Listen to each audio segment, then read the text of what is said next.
Hey, it's Chris with Life 180, and today I want to talk about the number one mistake that investors make when they have less than $100,000 saved. Now, right out of the gate, I'm going to tell you what it is.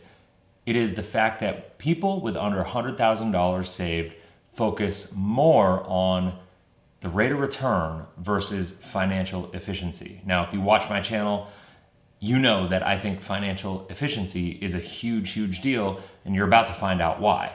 Now, here's the deal. Think about it this way.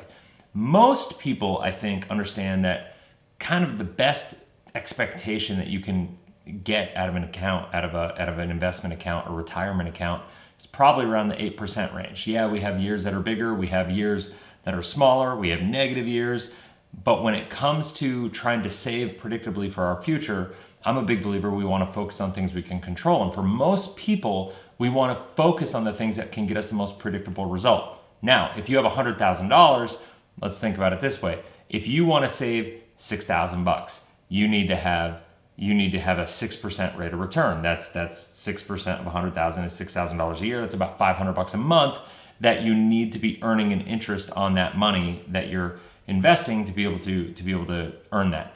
Now, if you're somebody who has less than $100,000, let's say you have $50,000, that means for you to be able to earn that $6,000 a year in interest, that $500 a month, you need to be earning about 12% in your account. Now, unless you follow Dave Ramsey and believe that garbage, there's nowhere that you can predictably get 12% on an average basis over the long term, a longer period of time, right? A longer time horizon.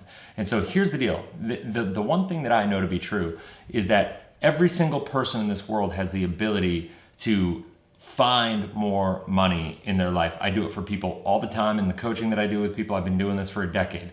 When you go through your cash flow, when you go through the bonuses, the way you handle your taxes, the way you handle your insurances, your auto insurance, your home insurance, your umbrella insurance, your debt payments, your credit cards, the way you manage your auto loan payments, the way that you manage, I don't know, like you just all sorts of different, like a boat payment or any kind of toys that you have, all that stuff. Unfortunately, people finance so many different things, and there's all these different leaks in your financial life. Maybe it's a student payment, and you have loans that you're trying to deal with there. Maybe it's your mortgage. Maybe your interest rate in your mortgage can be refinanced.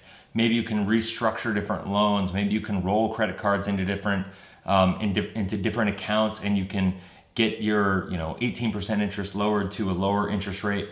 Whatever it is, here's what I know. When you look at the average debt, the average car payment is almost $600. When you look at the average credit card debt, the average home has over $15,000 in credit card debt. When you look at student payments, we've got over $1 trillion in student loan debt.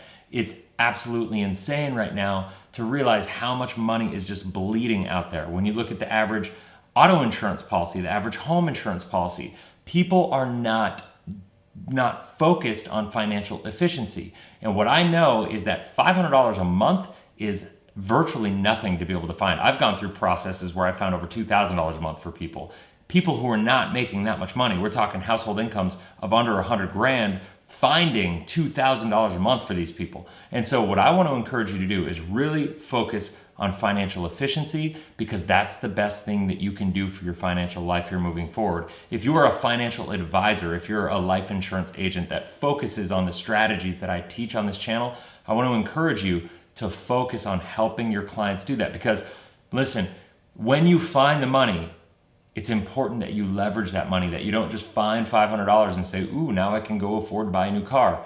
That's a poor person's mindset. You want to find that money, save it, focus on financial efficiency, focus on using that money to better your financial future, to save for your financial future, increase your cash flow, buy assets that are going to create cash flow, that are going to appreciate in value. Never buy depreciating assets, never buy toys, never buy anything like that until you can actually afford to do so. Now, the last thing I want to talk about financial efficiency is just being a good consumer, right? Because think about it this way.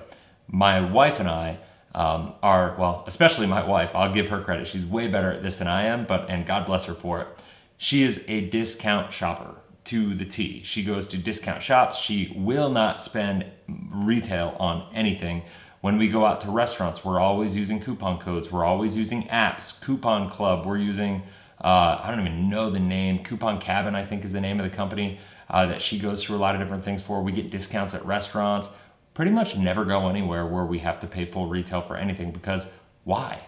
Like, we all want to go out, we all want to have fun, we all want to have a good life, we all want to enjoy our time with our family and do stuff of that nature. But the bottom line is, if going out, and spending $100 on a family dinner versus spending 60 or 70 bucks, that 30% savings, if you took that 30 bucks once a week and you saved it, that's 120 bucks a month, or a little more than 120 bucks a month on average, if you really break it out, if you can do that. And listen, we do it all the time.